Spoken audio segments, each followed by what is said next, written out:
Je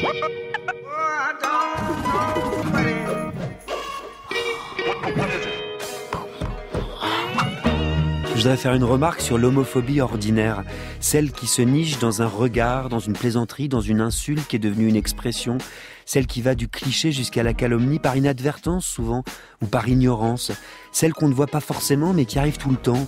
Même dans les mots du président, figurez-vous, quand il fait vœu de silence, manifestement avant-hier, devant la conférence des évêques de France, péché par omission sans doute, ou par ignorance, quand il dit que l'Église accompagne ce qui, au regard du discours hiérarchique de cette dernière sur l'homosexualité, relève au mieux du mensonge, au pire de l'outrage, ou alors de l'ignorance. Quand il parle de famille homosexuelle, le président, au lieu de famille homoparentale, ça peut être de la maladresse, ou alors encore de l'ignorance. Et je les vois venir, les étymologistes du dimanche, qui me diront qu'ils ne voient en aucun cas ici d'homophobie, parce qu'il n'y a aucune phobie, vous comprenez, aucune crainte, aucune peur des homos.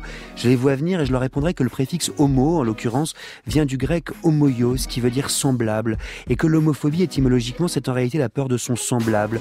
Mais pourquoi avoir peur de son semblable, me direz-vous? Je sais pas moi, sans doute par ignorance.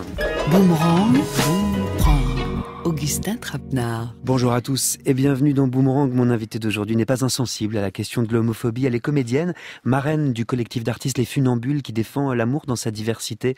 La semaine prochaine, elle sera à l'affiche de Largué, une comédie déjantée, l'histoire d'une femme de 60 ans quittée par son mari qui se retrouve en vacances forcées avec ses 2 filles et retrouve foi en son désir. Bonjour Miu Miu.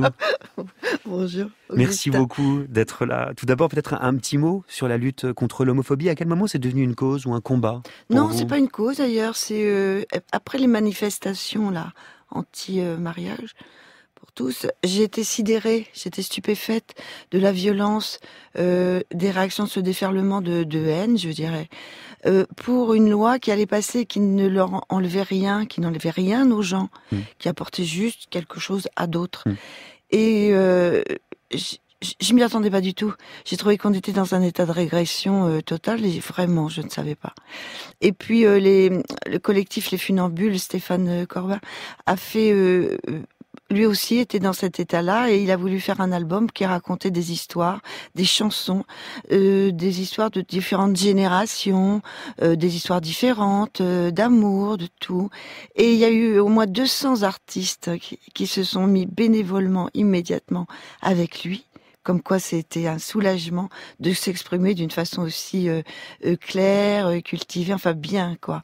C'est intéressant de vous entendre parler de régression. Vous avez l'impression qu'on vit parfois dans une société moins tolérante, moins ouverte que celle de votre jeunesse, 68arde. C'est pas ça. Moi, ce qui m'étonne beaucoup, j'en ai pris conscience il y a 2-3 jours, c'est à quel point les progrès de la technologie, les choses où moi-même je suis un peu dépassée, je vous avoue, sont formidables, fabuleux.